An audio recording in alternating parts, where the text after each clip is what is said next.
आशीष Naresh. Yes, आप सबकी जोरदार तालियों के बीच I invite mister from Meerut.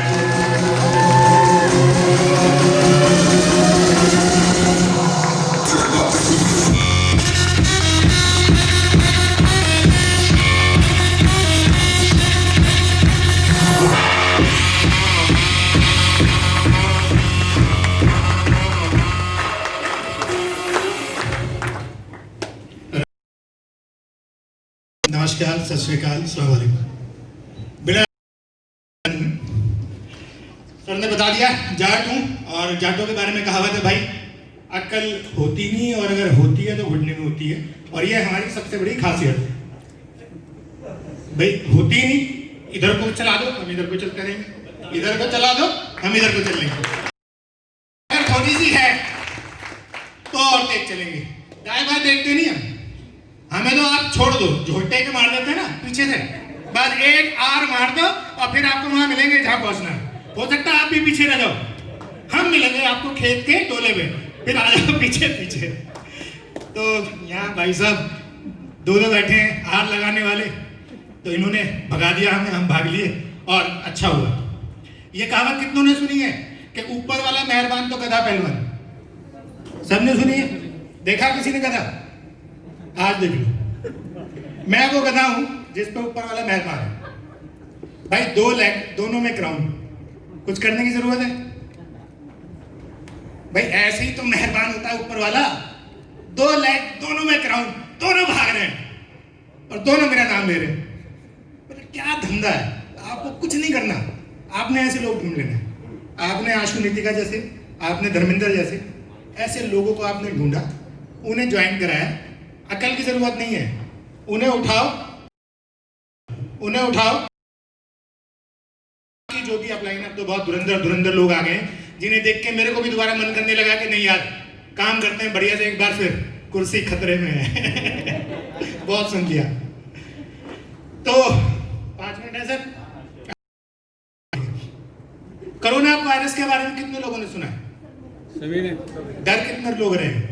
कोई नहीं, सारे डर रहे हैं, मना करेंगे। मैं कह दूं ना मुझे कोरोना है, कितने मिलेंगे? एक नहीं मिलने का इस कमरे में। पवन जी से कह देंगे भाई साहब मीटिंग करेंगे बाद में। ऐसी नेटवर्कर होता है।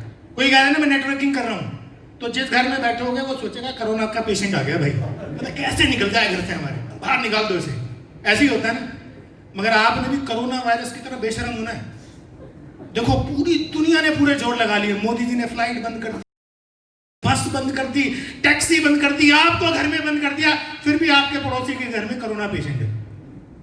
सारे जोर लगा रखे हैं सबने पूरे, कि किसी भी तरीके से हमारे घर में कोरोना वायरस नहीं आना चाहिए। सैनिटाइजर है, साबुन से हाथ धो, सुबह शाम पूरी मशीनरी लगी पड़ी है, नगर निगम, कैंटोनमेंट बोर्ड, फिर भी आपके पड़ोसी के घर में कोरोना पेशेंट है।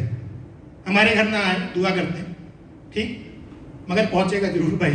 अपनी यूनिटी पे काम करो कि अगर वो आए तो आप उसे मना कर सको, नहीं मैं FPL नहीं दिया करूँ, तो दूसरी कंपनी का प्लान दिखाने कोई भी आ सकता। आपने इतना इम्यून होना है, कोई भी कंपनी का आदमी आता है ना, उसे बिठाओ, HHI ज्वाइन कराओ, उसे बताओ भाई ट्रस्ट बैरी पी रहे हैं अपन लोग, तू आएगा तो यहाँ से आगे तो जा नहीं पाएगा, तो इससे बेटर तू कहीं और चला जा, शायद और स्प्रेड कर पाए।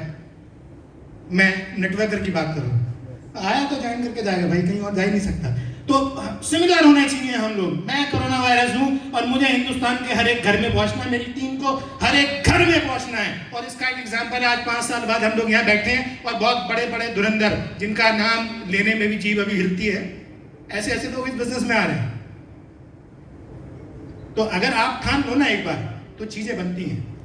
और अभी एक बहुत मैंने लेटेस्ट एक बात पढ़ी है, कितने लोग कोशिश कर रहे हैं ग्राउंड जाने की? जो पूरी कोशिश कर रहे हैं, भरपूर, दिन रात सुबह शाम, दिल से दिमाग से, वो अपने हाथ नीचे कर लें, क्योंकि वो क्राउन बनने वाले नहीं है। क्योंकि कोशिश करने से कुछ होता नहीं सर। बहुत छोटा सा एग्जांपल देके समझाऊंगा मैं आपको। आप मान लो मेरठ से दिल्ली जा रहे हो, मेरठ बस स्टैंड पे गए, बस में बैठे, बस वाले ने, ड्राइवर ने बस स्टार्ट की और आपकी तरफ मुंह करके कहा कि मैं पूरी कोशिश करूंगा आपको दिल्ली सही सलामत पहुंचाने की। कितने लोग बैठे रह जाएंगे? मतलब कोशिश का मतलब क्या हुआ? कोशिश दूसरा नाम है फेलियर का। आप इसे सम्मानजनक शब्दों में कह सकते हो कि मैं फेल होने वाला हूं, क्योंकि कोशिश करने से कुछ होगा नहीं। आपने फोकस होकर काम की तरफ चल पड़ना है, काम हो जाएगा आपका ऑटोमेटिक, हर हाल में। और एक छोटी सी कहानी सुना के खत्म करना चाहूंगा, क्योंकि जब पवन जी बैठे हो तो मैं ज्यादा बोलना पसंद नहीं करता, क्योंकि मैं उन्हें सुनना चाहता हूं, मुझे बहुत मोटिवेशन मिलता है। और अगर मेरे जैसे आदमी को मिलता है जिसका दिमाग घुटने में है, लोग कहते हैं, तो आप लोग तो फिर भी बहुत दिमागदार हो, आप लोगों की तो लाइफ बहुत जल्दी बदल जाएगी, बहुत जल्दी। एक बार दो छोटे बच्चे होते हैं, 5 साल का, एक 7 साल का, और दोनों जंगल की तरफ जा रहे होते हैं कि किसी बाग में आम वाम तोड़ने। तो एक जंगल में एक छोटा सा कुआं था, तो वो कुएं में अकस्मात झांकने लगे, और झांकने से जो 7 साल का बच्चा था ना, वो कुएं में गिर गया। अब कुएं में गिर गया, दूर दूर तक कोई नहीं था, कोई बचाने वाला नहीं था, कोई देखने वाला नहीं था। गया, वो चिल्लाने लगा, जो बाहर छोटा बच्चा था वो भी होपलेस होने लगा, क्या करूं, उसे पड़ी हुई। और उसने वो रस्सी उठाई, और रस्सी उठाने के बाद उसने कुएं में फेंकी, और फेंकने के बाद उसने उस बच्चे को बाहर निकाल लिया। हैप्पी एंडिंग, बच्चा बच गया, वो बाहर आ गया।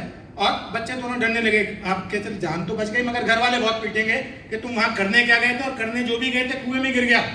चलो वो गांव गए, वो गांव जाके उन्होंने बताया, क्योंकि डर था कहीं और से ना पता लग जाए। जब उन्होंने बताया तो गांव वालों ने विश्वास नहीं किया कि ऐसा कैसे संभव है, ऐसा कैसे हो सकता है कि अगर 5 साल वाला गिरा होता तो उसको 7 साल वाला शायद निकाल भी लेता, क्योंकि वो उससे उम्र में बड़ा है, साइज में बड़ा है, पावर में बड़ा है, एनर्जी में दुगना है, वो उसको निकाल सकता था। मगर अपने से 2 साल बड़ा, जिसका वेट ज्यादा है, जिसको बाहर निकालना छोटे वाले के लिए नेक्स्ट टू इम्पॉसिबल था, असंभव था, फिर भी उसने उसको बाहर निकाल दिया। बहुत बातें हुई, लोगों को लगा कि शायद मजाक कर रहे हैं। फिर वो उस गांव के सबसे बुजुर्ग व्यक्ति के पास गए और उनसे उन्होंने पूछा कि ये बच्चे ऐसा बोल रहे हैं, क्या ये संभव है? तो बुजुर्ग ने कहा हाँ, ऐसा ही हुआ होगा। लोगों को लगा कि शायद बुढ़ापे में इनका भी दिमाग चल गया है।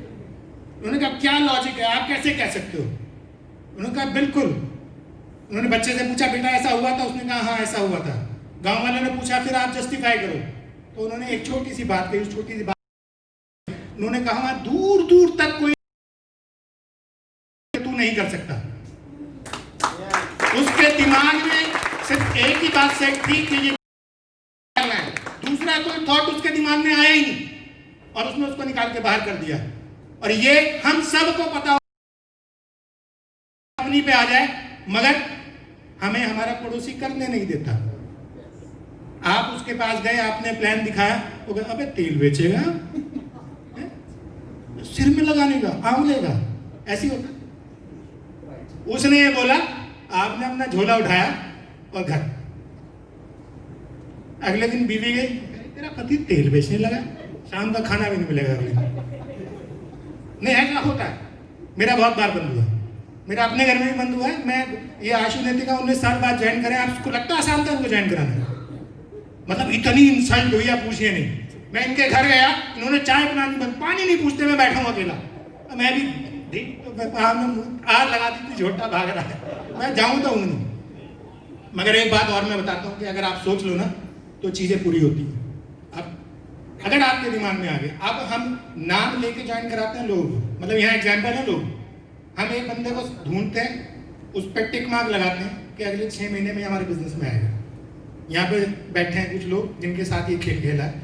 और आज एक नाम और मेरे साथ अक्षय शर्मा आ रहा था, मैंने उसको एक नाम बताया, वो एक बहुत बड़ी कंपनी में पिछले 13 साल से, और अगले 6 महीने में आपको इस रूम में बैठा हुआ दिखाई देगा। मेरी गारंटी है आप लोगों से। The power of secret, the power of secret. अगर आप सोचते तो आप कर सकते हो। तो आज के बाद हमें कोशिश नहीं करनी है, हमें लिखना है और उसे पूरा करना है, फिर नेक्स्ट, फिर नेक्स्ट, फिर नेक्स्ट। क्योंकि ऐसे ऐसे धुरंधर आ गए हैं, वो आपको नेक्स्ट कहने का मौका भी नहीं देंगे। तो इससे पहले वो पूरा फुल फ्लैश्ड आए अंग्राई में, उससे पहले उनके लिए चीजें छोड़ते नहीं है, जोरदार तरीके से करते हैं।